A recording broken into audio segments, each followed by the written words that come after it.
Phone கையில எடுத்து phone பார்க்குற சுகமே ஒரு தனி சுகம் தான்டா. ஏடி சத்யா என்ன பண்ணிட்டு இருக்க?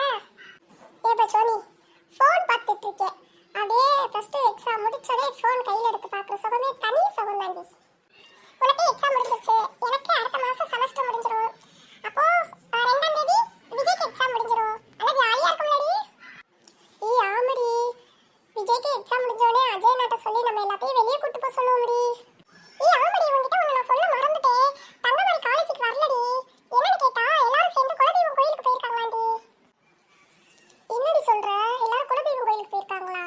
சொல்லவே இல்ல. அம்மையும் ஒரு வார்த்தை கூட சொல்லல. 2ஆம் தேதி எக்ஸாமுக்கு படிக்க வேணாமா? எப்படி கோயிலுக்கு போனாங்க? அஜய் நான் எப்படி ஃபர்ஸ்ட் ஒத்துக்கிட்டாங்க? இல்லடி அஜய் என்ன வேணாம் தான் சொன்னாங்களா?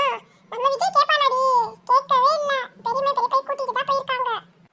ஏவா நீ பெரிய அம்மா சொல்ற பேச்செல்லாம் கேட்கிற மாதிரி தான் பண்ணுவ. நான் அம்மா பேச்ச கேட்கறவ தான். நான் இந்த வீட்டுக்கு நல்ல பிள்ளை தான். நீ தாண்டி அடங்க மாதிரி. ஏடி நல்லா தானே பேசிட்டு இருந்தீங்க ரெண்டு பேரும், அதுக்குள்ள என்னடி சண்டை போட்டுட்டு இருக்கீங்க? என்னடி பிரச்சனை உங்களுக்கு?